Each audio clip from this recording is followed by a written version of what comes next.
Bon, alors, premier point positif, quand on démarre ce virtual console sur cartouche, en fait, on arrive sur cette petite explication qui nous explique gentiment qu'il faut tenir la manette horizontalement comme une manette traditionnelle. Bon, alors on y va. On arrive sur un menu qui est ma foi plutôt pas mal fait. Et voici les jeux auxquels nous allons pouvoir jouer.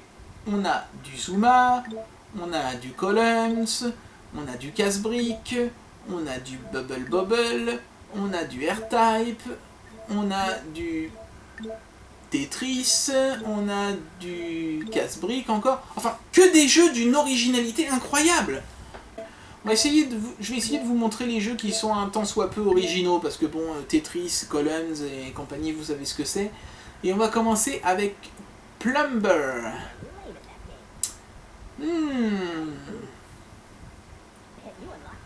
Le perso à l'écran baragouine en anglais avec un accent italien imité par un chinois sous-payé. Ah, du coup, c'est complètement incompréhensible, quoi. Et puis franchement, écoutez ces superbes effets sonores.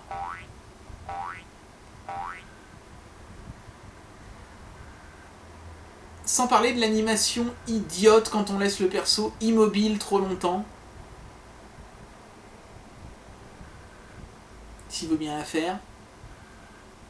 Non mais franchement, quoi.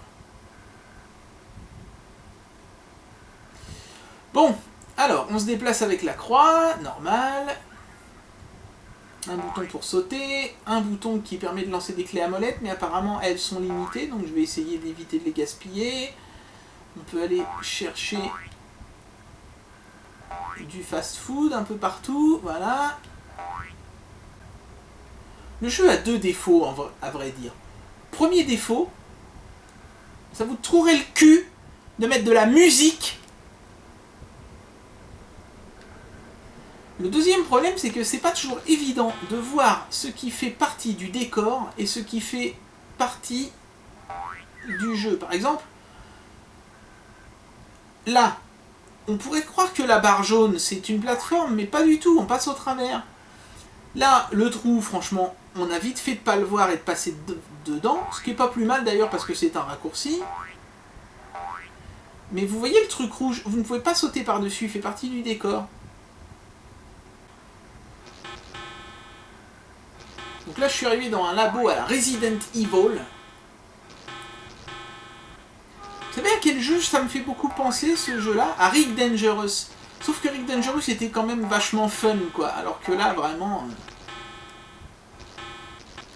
Mais ça fait vraiment penser à Rick Dangerous, hein. Il y a la même chose, les ennemis très très chiants, le nombre de possibilités de tir limitées, et les sauts quasiment impossibles à réussir comme celui-ci. Et à chaque fois, vous revenez bien loin en arrière, exactement comme dans Rick Dangerous. En fait, ils ont gardé le pire de Rick Dangerous et ils ont oublié de laisser le meilleur. Je crois bien que j'ai jamais réussi à le faire, le saut. On va essayer une deuxième fois. Attention. J'appuie hein, sur le bouton, hein. Mais il n'y a rien à faire. Il veut pas. Allez. J'abandonne pas. Je vais y arriver. Vas-y. Allez. Monte. Monte. Monte. Monte. Saute. Fuck!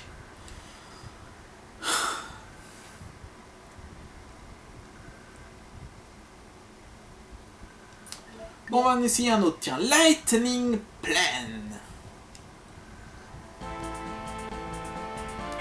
C'est un jeu de tir. Et ma foi, c'est plutôt pas mal. C'est assez joli.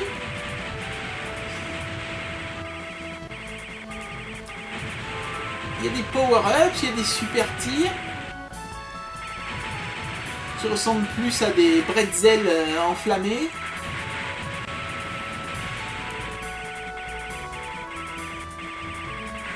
Ce qui est dommage, c'est que j'ai dit qu'il y a des power-ups. En fait, apparemment, c'est seulement les boss intermédiaires, genre cet hélicoptère là, qui ont des power-ups. Allez, crève! Putain! Crève, nom de Dieu! Ça y est! Et voilà le power-ups, je vais le louper! Putain, bouge! Ça y est!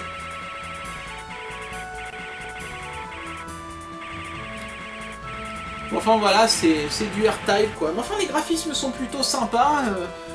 C'est pas mal quoi, franchement c'est pas du foutage de gueule.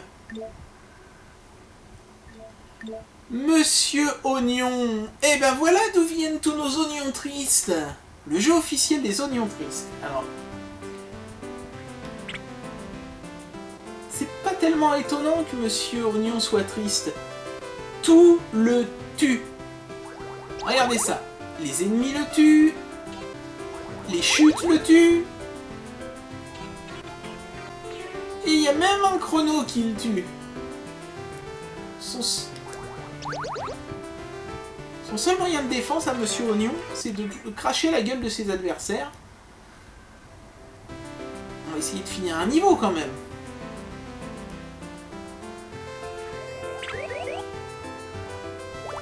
Alors cherchez pas, c'est impossible de sauter. Hein. Le bouton 1 est là seulement pour faire joli. En plus les ennemis réapparaissent rapidement. Il faut pas traîner. Non, c'est pas ça. Où est-ce qu'il faut aller? Il faut la clé, c'est ça? Voilà, je l'ai. Ah non, il y a plusieurs clés à ramasser.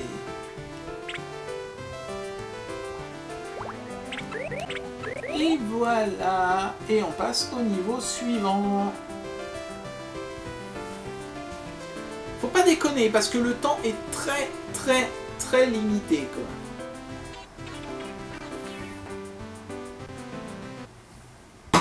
Voilà, c'était le test de la Nintendo Wii. Alors qu'est-ce qu'on peut dire de cette console? En elle-même, la console, on va y revenir. D'abord, je voudrais parler, c'est du concept en lui-même. Franchement, cette console a été conçue dans un seul et unique but. Se faire passer pour une Nintendo Wii. Je veux dire, le nom de la console, l'emballage, la forme de la console en elle-même, tout est quasiment identique à la Wii. La seule chose, évidemment, qui change, c'est la qualité des jeux qui est très nettement inférieure. Du coup, même si la console en elle-même n'est pas mauvaise, on ne peut pas apprécier ce produit à sa juste valeur parce qu'il essaye beaucoup trop de voler l'identité d'un produit existant. C'est clairement de la contrefaçon. Bon, pour la console en elle-même, la qualité est globalement correcte, tout fonctionne à peu près bien, les jeux sont plutôt sympas, en particulier ceux de la cartouche additionnelle, ils sont tous à peu près jouables et si la manette n'était pas si mauvaise, je pense que les jeux même intégrés à la console auraient réellement un intérêt. Reste le problème le plus flagrant de cette console, le prix. J'ai même vu des grossistes, et donc les grossistes ce sont des gens qui sont censés vendre les produits pas chers, vendre ce truc 100 €, regardez!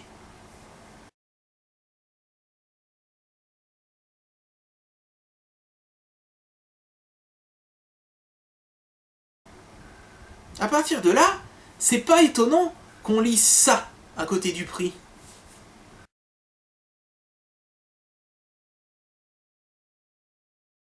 C'était le test de la Nintendo Wii. Salut à tous, portez-vous bien.